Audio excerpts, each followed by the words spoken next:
Boa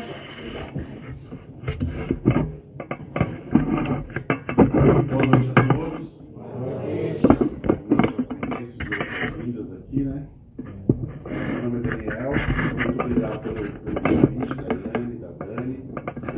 Que a gente possa ter um encontro tranquilo, né? Bem inspirado pelo plano espiritual. E nós vamos falar um pouco hoje desse assunto, que é a família à luz da doutrina espírita. No meu caso foi um pouco mais fácil, porque meu pai foi fundador de uma casa espírita, que está fazendo esse ano 40 anos, né? Então convivi com a doutrina desde o começo. Mas é importante a gente trazer esse tema. Para começar, a gente fala um pouco da nossa Constituição brasileira. Que lá no artigo 226, no parágrafo 4, ele diz assim, que família entende-se como entidade familiar, a comunidade formada por qualquer um dos pais e seus descendentes. Então, à luz da nossa legislação, esse é o conceito de família. Aí nós temos o Instituto da Criança e do Adolescente, o ECA, que nos diz, o Estatuto da Criança e do Adolescente, em seu artigo 25, define como família natural a comunidade formada pelos pais ou qualquer deles e seus descendentes.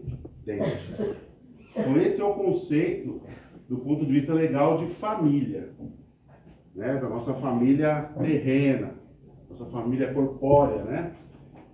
E aí a gente, alguns aqui, né, a maioria não, mas no meu caso, estou familiarizado muito com a família nuclear, ou a família elementar, que é aquela família que pouco antes da década de 60 surgiu, né? Onde nós tínhamos na família nuclear o pai, os filhos e os agregados, os tios, os primos. Aí se tornava uma família extensa, chamada família extensa. As famílias na década de 60 eram bastante numerosas. Então algumas pessoas vêm de família que tinham lá 10 filhos, 11 filhos, né? 8 filhos. Então essa é a família que prevaleceu na nossa sociedade até o comecinho da década de 60. Famílias bem numerosas, né? Formadas por imigrantes, então muitos aqui que foram para o interior, muitos são descendentes de italianos, né? De espanhóis, grande número de filhos, o diálogo não era tão presente, o pai era quem determinava o rumo da família, a mulher não tinha muita ação sobre essa família, né? O pai que era o determinante dessa família. Por outro lado, né, tinha algumas coisas interessantes, como por exemplo na educação, né? Quem lembra dessa época, jamais uma criança passava na frente de um adulto que estivesse conversando, né? O pai nem falava nada, só dava uma olhada assim, é comigo, deixa eu cair fora, né? Então há algumas características, jamais aqui nessas famílias um filho iria se dirigir de forma ofensiva ao risco para o pai ou para a mãe, né? Então algumas características também desse tipo de família. Nós temos outros tipos de família? O que vocês acham hoje? Que tipos? Eu fui pegando uns aqui, na verdade eu peguei da aula do curso de Evangelho no Lar, lá da casa. Bom, nós vamos falar desses tipos. Antes eu vou fazer um briefing aqui. Houve uma série de eventos que foram transformando as famílias, né? Principalmente na nossa sociedade. Então, revolução feminina, popularização da TV na década de 70 e 80, isso foi um fator que mexeu demais com as famílias, alterou o funcionamento das famílias, né? Então, antes, quem tinha as famílias tinham o hábito de ficarem conversando, às vezes um de frente para o outro. Quando a TV chegou, virou todo mundo ver os bancos de frente para a TV e fica todo mundo na TV, né? Hoje em dia, além da TV, celular e computador, né? Ou é o filho assistindo série no celular ou no computador. Então, o advento da televisão mexeu bastante com o funcionamento dessas famílias, principalmente até o número de filhos. O pessoal brinca assim, seu pai não tinha TV? Já ouviram essa brincadeira? Seu pai não tinha TV? Que esse monte de filho aí, porque não tinha televisão lá, né? Pai e mãe começaram a se afastar dos filhos. E nos anos 2000 isso se acentuou. A mulher teve uma série de ganhos em relação à sociedade, né, a condição de trabalho, tudo mais. Isso também trouxe, em decorrência, um afastamento dessas mulheres em relação aos seus filhos, que até então viviam basicamente em torno desses filhos, né? Eram as responsáveis diretas pelo processo educacional dessas crianças, dando suporte nas lições de casa e tudo mais, né? Bom, avós e escolas recebendo a função de educar. Essa é outra questão que mexeu demais com as famílias, né? Porque não é da escola a obrigação de educar. A escola tem a obrigação de ensinar, não educar. Quem educa é a família, né? E essa tarefa, com o advento de grande número de mulheres terem que ir para o mercado de trabalho, essa tarefa meio que foi terceirizada, foi colocada para a escola e para os avós. E os avós muitas vezes já não estavam mais, né, como diz a molecada, naquele pique todo, né? Um avô, uma avó correr atrás de uma criança de 3 anos, haja energia, né? Outro fator também, comunicação, diálogo foi mudando bastante, né? Hoje a gente vê jovens que chega a pizza, ele pega o refrigerante, a pizza vai para o quarto, se tranca lá na caverna dele, né? Às vezes nem interage mais com a família, né? Tecnologia e as mudanças muito rápidas, né? A tecnologia veio de forma avassaladora, muito rápida, as mudanças são muito rápidas. A gente não consegue processar as mudanças. Se nós lembrarmos, Ayrton Senna, que para muitos aqui vão se lembrar de Ayrton Senna, quando desencarnou, não conheceu o pendrive. Hoje o pendrive nem se usa mais, a gente quase nem usa mais pendrive. Ayrton Senna, quando morreu, nem o pendrive conheceu, né? A globalização, o acesso às informações, todos esses fatores foram interagindo e foram modificando as famílias. E hoje, olha só que interessante, nós temos a família comunitária. Olha que interessante isso. Nessa família, todos os membros adultos constituem agregado familiar, são responsáveis pela educação das crianças. Família monoparental, essa aqui também tem bastante hoje. O pai, os pais que se divorciaram e o pai ou a mãe ficou responsável pelas crianças. Hoje também já existe, do ponto de vista jurídico, a guarda compartilhada, né? A criança mora com o pai ou com a mãe, mas tem uma relação muito próxima com o outro, né? Essa é uma família também, uma família monoparental, né? Que é uma realidade na nossa sociedade hoje, é uma realidade. Haja visto que as imobiliárias vendem muitos apartamentos para esse tipo de família. Apartamentos pequenininhos, funcionais, né? Família anaparental. Família anaparental é constituída sem a presença de nenhum dos pais. Não há parentalidade. Ocorre grupos familiares formados por irmãos. Olha que interessante. Família arco-íris, ou família homoafetiva. Também famílias que já fazem parte da nossa realidade, né? Um casal de homens ou de mulheres que adotam e têm lá os seus filhos. Então isso também já é uma realidade nossa, né? Da família. Eu acho que passou um.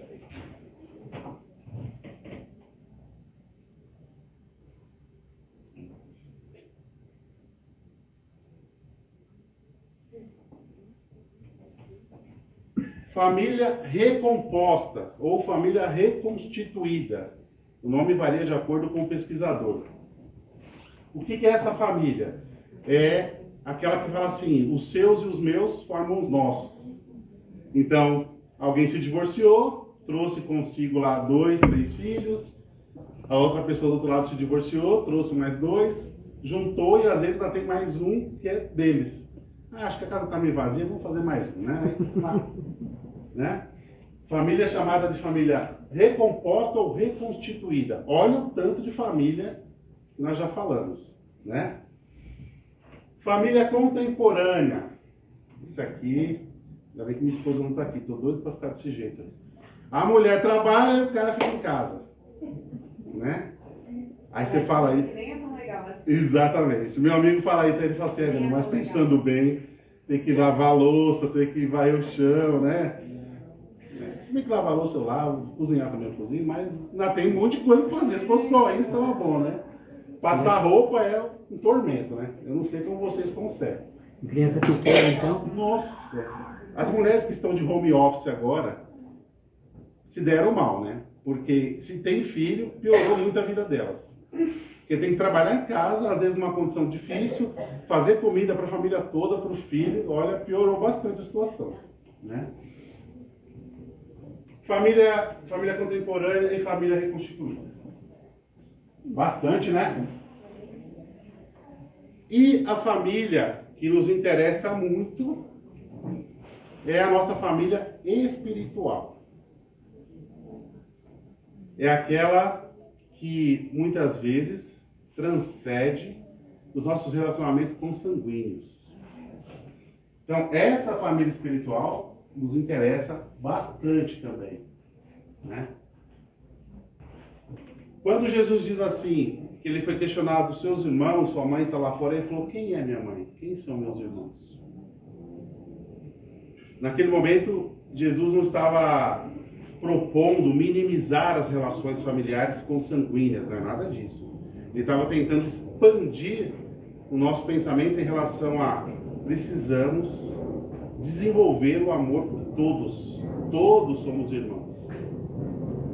Começou a complicar, né? Porque um amigo meu fala assim: ah, Daniel, eu tô doido para amar o próximo, mas tem próximo que não ajuda, né?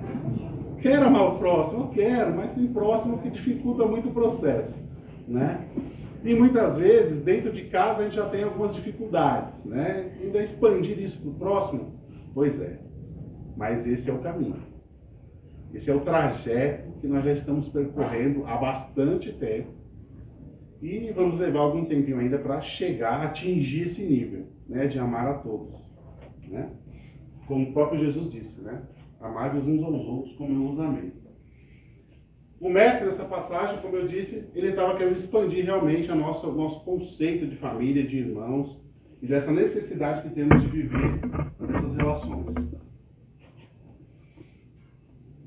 Então nós temos aí uma família espiritual, que antecede essa família física, e temos a família corporal, a família física nossa. Há, portanto, duas espécies de família: as famílias com laços espirituais e as famílias por laços corporais. As famílias por laços espirituais são mais duradouras. Fortificam-se pela purificação e se perpetuam no mundo dos espíritos, através das diversas migrações da alma. Então, hoje, com certeza, na nossa família, temos entes queridos ali que já nos conhecem de algum tempo. Então, mulheres, vocês que falam assim: ah, esse eu conheço. Para que foi pagar para fazer uma análise? É só falar quem ele é, só falar para mim que eu falo quem é, né? A minha mãe, ela tem 4 filhos. Todos os filhos, quando chegaram na fase adulta, que começaram a namorar, ela disse o seguinte: todos vocês, sem exceção, quando o namoro virar fixo, virar uma coisa séria, eu vou chamar o futuro marido, futura esposa, e vou falar quem são vocês. E ela fez isso com todos, sem exceção. Sem exceção. Chamou e falou assim: olha, é o Daniel, então, olha, isso aqui ele é bom, isso aqui é... mais ou menos agora, nisso aqui, minha filha, não dá. Então você vê direito que eu não quero devolução. Com todos ela fez, com os 4, sem exceção, né? Sergipana, né? Na chincha, sem conversa. As famílias por laços corporais são mais frágeis, como a própria matéria, extinguem-se com o tempo e quase sempre se dissolvem moralmente desde a vida atual. Na nossa família, e é importante a gente dizer isso, né? A família que nós estamos hoje inseridos, ela não está só constituída por espíritos que são próximos a nós. Não. Quase sempre tem algum espírito que não é tão próximo a gente. Pode ter uma reencarnação compulsória no meio, né? Pode ter um espírito ali que veio que precisa daquele núcleo familiar.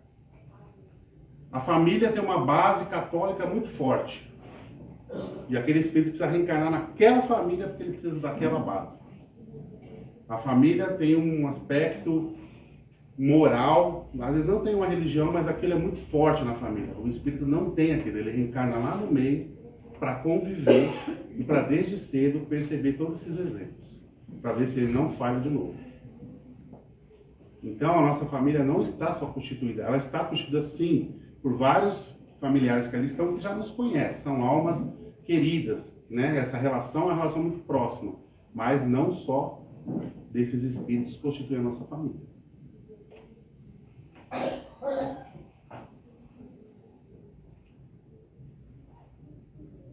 Os laços de sangue não estabelecem necessariamente os laços espirituais.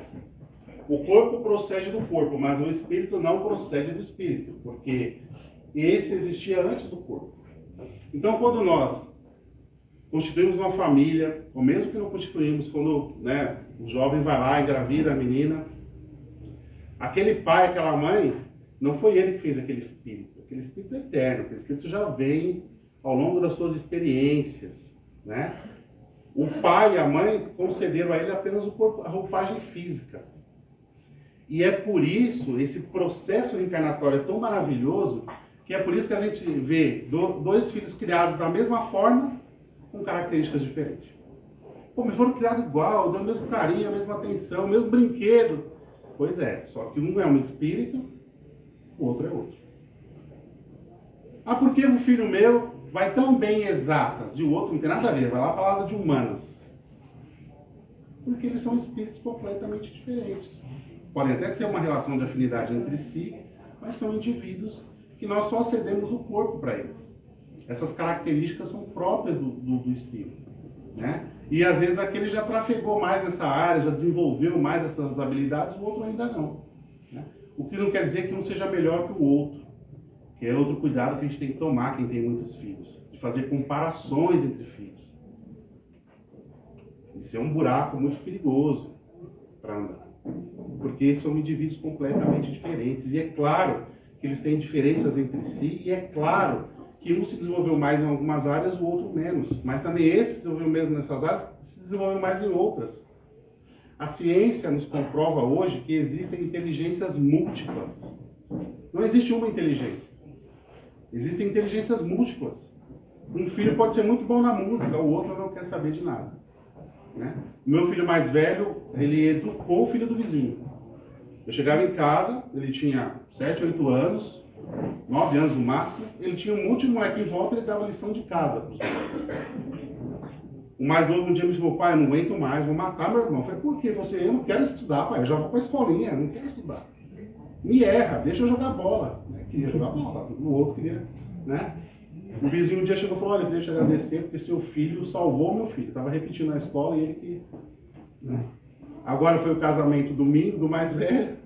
O mais novo, quando foi abraçar, começou a chorar.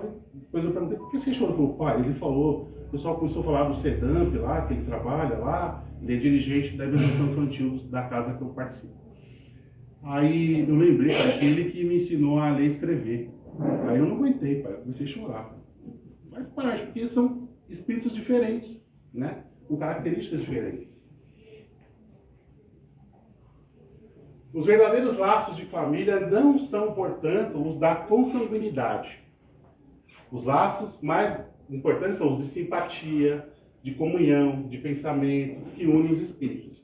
É por isso que, às vezes, eu tenho dificuldade para lidar com um irmão meu, que é sangue do meu sangue, mas tem um amigo na rua que eu chamo de irmão.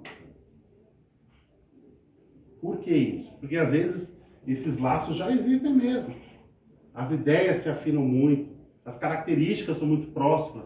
Já o meu irmão, minha irmã, às vezes não é tão próximo. Aí, de vez em quando, dá uns arranhões, né? A mãe tem que chegar e correr e falar: ô, pera aí que vocês vão se matar, né? Na minha época era mais fácil, porque as pessoas da minha idade é só procurar no corpo que vai achar a marca da Havaiana, 35, 36, alguma parte do corpo vai aparecer a marca da Havaiana, né? Parecia um míssil teleguiado, não errava, né? Vocês param, diabo! Pronto, rapidinho a conversa, né? Mas é por isso que muitas vezes a gente encontra alguém fora do nosso seio familiar e temos uma relação muito profunda, muito amorosa com essa pessoa por conta disso. Muitas vezes nós já nos encontramos em outros momentos, né? Os espíritos que reencarnam numa mesma família, sobretudo com parentes próximos, são mais frequentemente espíritos simpáticos, ligados por relações anteriores, como a gente comentou. Quem assistiu o Nosso Lar, o André, né? Quando ele vai para casa de uma pessoa, lá está a família espiritual de uma pessoa, parte dela, né? Porque alguns estão encarnados, outros não, outros estão esperando, outros já conseguiram um green card, já não vão mais reencarnar aqui, né? Eu já melhorei bastante. Eu já falei que no Brasil não reencarno mais. Agora só na Finlândia, Noruega. Cansei de ser negrão. Tá difícil ser negrão, né? Então eu já negociei com o pessoal lá de cima. Quem vê pensa, né? Nós temos reencarnações por provas, onde o espírito reencarnante na nossa família vai passar por algumas situações para ele provar. A prova é no sentido da prova de escola mesmo.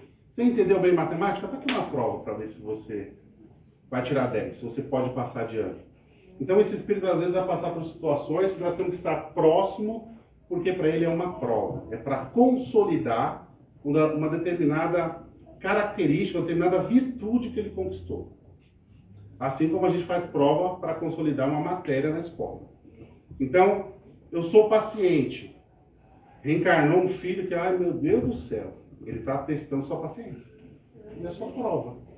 Vamos ver se está paciente mesmo. Desenvolve a paciência com ele aí. Vai trabalhando essa paciência. Nós não temos que tomar cuidado com o que a gente pede para Deus. Quando a gente pede paciência, Deus não dá paciência. Ele dá formas de nós desenvolvermos a paciência. Então tem que tomar cuidado. Né? Ele não vai lá e dar um passe. As meninas estão aqui, né? A Yane, o pessoal vai lá dar um passe, toma paciência. Não. Ele vai te preparar para você desenvolver sua paciência. Né? Nós temos espíritos entre nós, na nossa família, reencarnando por expiação, principalmente por processos anteriores. Né? Às vezes uma criança que tem uma paralisia cerebral, né? Que na maioria dos casos são espíritos que tiraram a própria vida no passado. Né? Um filho que tem uma doença de pulmão, que às vezes fumou demais na outra encarnação, agora volta lá com uma bronquite danada, né? Está expiando algumas coisas. Pois é, aí não vai nem empatar o jogo, né? Tem que tomar cuidado, porque precisamos dessa ideia, pelo menos empatando o jogo, né? É um problema. E aí o nosso papel nesse processo é dizer, olha, não está legal, não vai por aí porque o caminho não é esse. Então o nosso papel é demonstrar situações e incentivá-lo para que sejam feitas corrigendas. Uma criança que muito cedo se mostra extremamente egoísta, com 4, 5 anos de idade, ela já está te dizendo, ó, isso é um aspecto que precisa ser corrigido. Esse espírito vem de um processo onde ele era muito egoísta. Já começa a trabalhar isso nele. Enquanto ele é pequeno, já começa a impor limites, já começa a fazer com que ele seja um pouco mais altruísta. Né? Se ele não quer arrumar os brinquedos, você diz para ele assim, olha, se não arrumar, vou pegar um brinquedo que você gosta e vou doar no orfanato. Não arrumou, se cata ele, faz ele levar e entregar. Para ele já ir desenvolvendo isso. Né? Porque ele já está dando indicações das coisas que ele precisa melhorar. Ou é o egoísmo, às vezes a agressividade. Então são aspectos que não são tão bons que ele precisa de correção. E cabe aos pais serem muito assertivos nisso. Né? Tudo bem que hoje não usa mais a Havaiana, 35, 36, mas tem que ser assertivo. Tem que mostrar realmente que aquela conduta não está legal. Da mesma forma que uma criança com poucos anos, ela mostra, às vezes, virtudes. É uma criança muito altruísta, uma criança muito generosa. E isso cabe aos pais potencializar. Opa, já está aparecendo alguma coisa ali. Pode ser até que já apareça uma característica mesmo do espírito, em definitivo, embora até os 7 anos o espírito está meio lá, meio cá. Né? Ele percebe o mundo espiritual, mas percebe muito o mundo físico. Mas ali já aparecem características que precisam ser orientadas e conduzidas. Né? Nesse final de semana foi o casamento do meu filho, que está constituindo uma família arco-íris, e tem um sobrinho de 6 anos, e ele comentou uns dias atrás, falou assim, mas alguém precisa falar alguma coisa lá. Fala o que, Felipe? Não, alguém precisa falar lá. Quer falar o que, Felipe? Não, eu falo, deixa que eu falo. Aí meu filho chegou nele na hora lá, perto de padrinho, falou, você vai falar, Felipe? Pode deixar comigo, eu falo. Tá bom, chegou na hora, A menina falou, precisava de uma ajuda de uma pessoa especial, a cerimonialista, ele já levantou 6 anos. Aí eu peguei no colo, ele pegou o microfone e falou assim, eu vos declaro marido. O pessoal é marido. E ele tem umas tiradas assim que você fala, aí já começou a se preocupar, falou, meu, quem é esse cara? Né? Eu cheguei um domingo na casa dos meus pais, ele estava lá, ele falou, tio, para que tanto livro? Eu vou dar aula daqui a pouco. Aula do quê? Espiritismo. Eu já sei bastante do espiritismo. Eu falei, que bom, né? Mas você vai fazer aula mesmo assim. Aí ele falou assim, eu já sei bastante, não tem problema, vai revisar. Aí, uma outra vez, o tio, precisa falar com você. O que foi? 4 anos de idade. Ô tio, eu vou ter muita responsabilidade como adulto, né? O senhor sabe, né? Eu falei, tio já viu algumas coisas aí pela mediunidade dele, realmente você tem bastante coisa para fazer. Ele falou, mas agora eu sou criança, né? Eu falei, aproveita e continua curtindo. Eu falei, tio, porque eu sei que vou ter muita responsabilidade quando eu sou, então, ok. Né? Quem é esse cara? A gente não sabe, né? A gente não sabe. Aí meu irmão falou assim, poxa, ele esses dias para fazer evangelho no lar, ele falou assim, deixa que a vibração eu faço. Senhor Jesus, feche todo mundo os olhos. Vamos mentalizar Jesus, entrar na nossa casa. Meu falou, rapaz, que vibração. E tá vendo? Aí você fica esperto, né? Vai saber a sua responsabilidade aí, né? Reencarnação por missão. Isso também é bem interessante, pessoal, porque eu estava lendo um livro, eu não vou lembrar agora qual era, mas o que aconteceu? O espírito estava para reencarnar e ele foi falar com o orientador espiritual dele, plano espiritual, não tinha reencarnado ainda. Aí ele falou, poxa, eu estou preocupado. Eu falei, por quê? Porque eu tenho que reencarnar daqui a um tempo e eu vou ter um trabalho muito sério para fazer no campo da visão. Eu vou ajudar muito, eu vou desenvolver uma série de coisas para os cegos. Aí o espírito falou para ele, mas qual o problema? Ele falou, eu não sei, nunca fui cego, como que eu vou? Aí o espírito, o orientador dele falou assim, tá bom, aí que eu vou arrumar um negócio para você. Voltou para ele e falou, você vai reencarnar numa família de classe média, você vai viver até os 15 anos cego, e depois você vai desencarnar. Aí ele reencarnou, já nasceu cego, ficou cego até os 15 anos, desencarnou. Aí ele falou, agora você está preparado, agora está tudo aí registradinho no seu subconsciente, você já sabe quais são as dores, as angústias de quem perde a visão. Ele falou, agora eu vou conseguir reencarnar. Então, às vezes, dentro da nossa família, tem espíritos que nos trazem alguns diferenciais. São crianças, adolescentes, você fala, nossa, esse menino é muito bom, essa menina é excelente. Né? Por quê? Porque às vezes ele está lá só, às vezes, para dar uma força para a gente mesmo. É comum hoje, a gente faz esse trabalho na casa espírita, é comum a gente ver jovem que tem mais equilíbrio do que os pais. A criança sustenta a casa, é um absurdo. Né? A criança, não, pai, não é assim, calma, para de beber, não sei o quê. A criança, ela conduz a família com 14 anos de idade.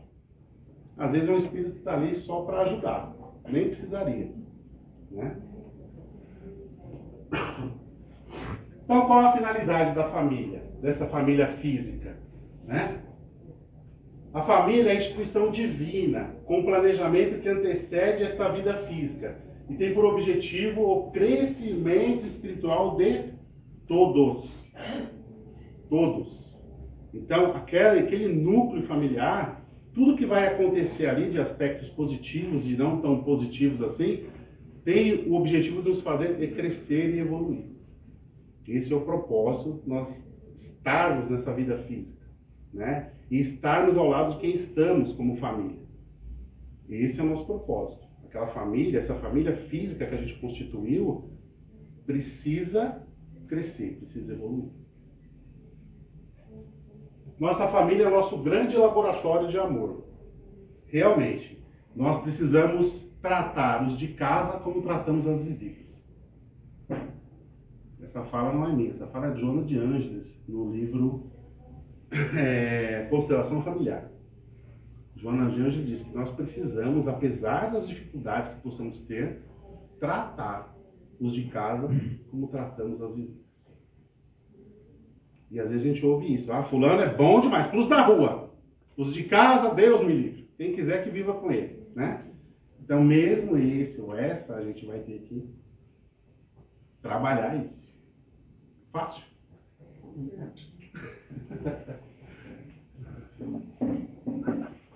Nossa responsabilidade é proporcional ao nosso entendimento. Eu peguei essa frase do Chico Xavier quando eu estava indo dar uma aula. Fiquei bastante preocupado. Nossa responsabilidade é proporcional ao nosso entendimento. Nós já, todos nós aqui já sabemos, já está registrado lá tudo que a gente falou aqui hoje. Então nós já sabemos que precisamos, não que seja fácil, mas que precisamos desenvolver esse amor com essa família nossa. E, à medida do possível, expandir isso. Então, hoje, a nossa responsabilidade com a nossa família já é proporcional ao que a gente entendeu. Então, não adianta depois a gente falar, sabe o que é? Eu nunca ouvi falar, eu faltei nessa aula. Vocês viram lá quando era isso, puxou lá, colocou, pareceu até as preces que ele tinha recebido, né? Então, é isso. Essa família é importantíssima. A doutrina espírita é totalmente voltada para a família. A doutrina espírita, em todos os seus autores e médiuns e vultos mais... os grandes vultos da doutrina espírita são a favor integralmente da família. Embora saibamos que nós temos uma família espiritual, esse nosso momento físico é extremamente importante para o nosso processo de crescimento. Então, se temos algumas arestas a parar, é importante que comecemos a dar os primeiros passos, né? Se temos situações onde não conseguimos perdoar, façamos o primeiro degrau, desculpar.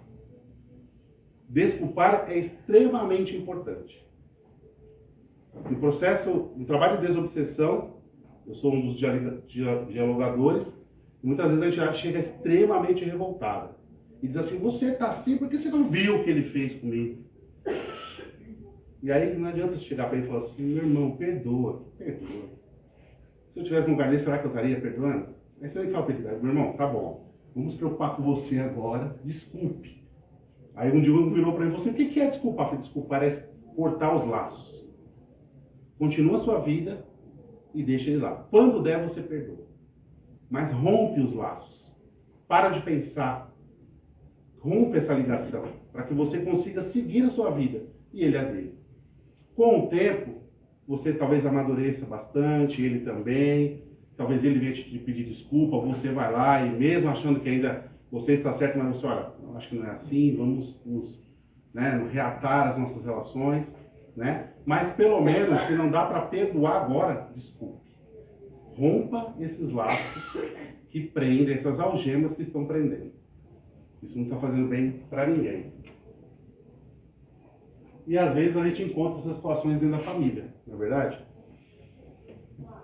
No Livro dos Espíritos, na pergunta 775, qual seria para a sociedade o resultado do relaxamento dos laços de família? Olha que ele responde, uma recrudescência do egoísmo. Uma recrudescência do egoísmo. Então, as famílias são a base da sociedade e são extremamente importantes. Chegar nessa vida, passar por essa vida sem família, dificulta bastante o processo. Então, às vezes, a gente vê os jovens reclamando, meu pai, minha mãe pega no meu pé. Como diz o pessoal da periferia, vai correr na subida sozinho, para você ver como é bom, né? Vai lá, tentar fazer as coisas sozinho, sem ter uma família para te apoiar, sem ter uma mãe para você chorar de vez em quando, sem ter um pai que te orienta, que te financia economicamente, né? Que te dá umas broncas de vez em quando. Vai lá, para você ver como é difícil, né? Então, se nós perdermos os laços de família, se a gente deixar as famílias se desfarelarem, nossa sociedade vai piorar muito, muito. Vejam os exemplos ruins que nós temos hoje em relação à criminalidade. Eu, por exemplo, posso falar de uma situação que eu vivenciei. Eu fui convidado pelo SENAC, há anos atrás, a dar aula dentro da FEBEM, né, da Fundação Casa. E da minha turma de alunos, todos que eu perguntei, nenhum tinha pai. Família completamente destroçada. Um já tinha a mãe lá que corria igual uma doida para sustentar, mas Aí ela corria para dar de comer, não tinha como orientar. A família se destroçou. Né? E vejam também nós homens, né, muitos ainda se acham, né, o macho alfa, sai fazendo um monte de filho por aí, né? E aí? Depois essas crianças, quem vai lá? Quem dá o apoio? Quem está próximo? Quem orienta?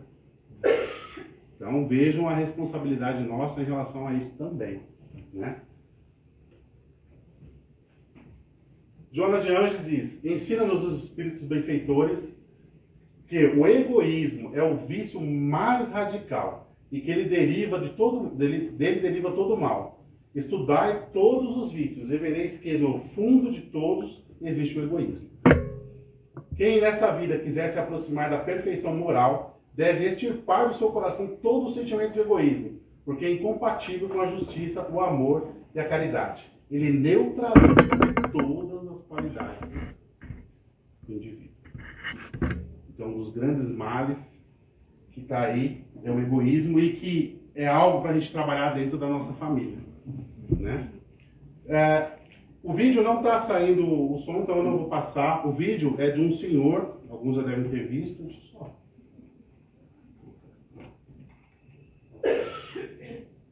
Esse senhor aqui. Esse senhor, ele salvou na Segunda Guerra Mundial 669 crianças. Ele tirou lá da Polônia 669 crianças e conseguiu enviá-las para outros países da Europa que aceitaram. E ele conseguiu salvar todas elas. E aí ele nunca contou isso para ninguém. Ele guardava todos os registros no sótão da casa dele, casou-se, constituiu família, nunca contou nada para ninguém. A esposa um dia foi no sótão, começou a ver aqueles registros. Nossa, mas o que ele fez? Gente, isso aqui é absurdo, né? Foi muito bom o que ele fez, salvou tantas crianças, não sei o que, não sei o que. Aí resolveu levar para uma emissora de Londres e eles aprontaram para ele, né? Colocaram todo esse pessoal que está no auditório, são pessoas que ele salvou. Grande parte são pessoas que ele salvou e ele nunca viu, nunca mais viu. Eram crianças ainda, hoje já são adultos, já constituíram família, a maior parte, né? E eles fizeram essa homenagem para ele e depois aparece eles batendo palma. A mediadora fala assim: quem aqui teve a vida salva por ele? Aí tem um monte de gente levanta, aí ele levanta, está todo assustado, começa a bater palma para ele e representa aí 669 famílias que ele conseguiu salvar. Quando a gente faz o mal, a gente nunca sabe onde o mal vai parar, até onde ele vai. Quando a gente faz o bem, é como se a gente jogasse uma pedra no lago. Aquela onda que se forma, onde vai parar? Quando a colega falou de 25 cestas básicas, parece pouco, né? Se cada família tiver 4 pessoas, são 100 famílias, 100 pessoas ajudadas. Então o bem também repercute. O bem que nós fazemos, a gente não consegue, às vezes, mensurar até onde ele vai. Isso que é importante fazer o bem, porque a gente não sabe até onde isso vai. Né? E por isso que é importante não fazer o mal. Porque o mal, que às vezes, dentro de um egoísmo, a gente faz algo mergulhado no nosso egoísmo e aquilo atingiu muito mais gente do que a gente possa imaginar. Né?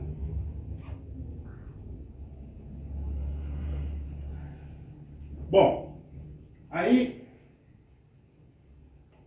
importante para a gente encerrar, né? Tratar os familiares como se fossem visitas, né? Eu não vou falar muito dessas relações familiares. Eu trouxe aqui alguns livros, são bem interessantes, tá? Esse livro aqui a gente usa lá no SEDAMP. Quando os pais vêm trazer os alunos no domingo de manhã, aí eles ficam meio que sem ter o que fazer, a gente coloca eles no salão e a gente usa esse livro para falar de família com eles. E esse aqui é um livro do Divaldo da Joana, do SOS Família, que também tem bastante assuntos interessantes aqui. Quem quiser depois pode procurá-los, né, para ver em mais detalhes. Tolerância, respeito à diversidade, né? Ainda mais hoje em dia. É difícil. A gente muitas vezes não foi educado para isso, né? Quando meu filho se assumiu gay, quase infartei, né? Depois a gente vai se apoiando na doutrina, vai entendendo que tem outros valores que se sobrepõem a esses valores, né? Não é fácil, mas a gente vai construindo isso. né? Hoje eu brinco com ele e falei, desculpa, eu fui educado para ter uma nora, não um genro, né? Mas tá tudo bem, já estão lá em casa, tá tudo certo, casado, tá tudo certo. Aliás, estão até bem, porque estão lá em... Como que é? Estão na Grécia, uma hora dessa. Desculpa aí, né? Tá bom. Perdoar, se não conseguir perdoar, então, como eu disse, vamos desculpar. A família é a base fundamental sobre a qual se ergue o imenso edifício da sociedade. Toda vez que a família se enfraquece, a sociedade experimenta conflitos abalados nas suas estruturas. Joana de Anjos. É necessário estipar o egoísmo que existe em nós, substituí-lo pela prática do amor e da caridade. E esses são os livros. E como o nosso Divaldo diz, e aí, Daniel, o que a gente faz com essa informação agora? Como que a gente relaciona com esses familiares, às vezes, difíceis, né? Filho, a filha, a sogra, o sogro, né? O Divaldo fala isso com tamanha naturalidade, né? Que parece muito fácil. É amar. É desenvolver esse amor. É amar, é corrigir, é educar, né? Esse é o caminho que a gente precisa percorrer para sair desse processo reencarnatório que nos encontramos hoje melhores do que quando aqui chegamos. Muito obrigado a todos. Eu não sei se a gente tem alguns minutinhos para perguntas, né? Temos pelo relógio ali, ó, temos 7 minutos para perguntas. Se alguém quiser fazer alguma pergunta. Muito obrigado pela palestra, foi uma experiência que eu jamais imaginaria que você tinha essa capacidade de mostrar isso para mim. Deus abençoe você. Muito obrigado, Camargo. Muito obrigado. Alguma pergunta, gente? Se não tem perguntas, ou entenderam tudo. Pois é. A gente fala, ixi, e agora, né? Tem que processar, né? Obrigado, viu, gente? Exatamente.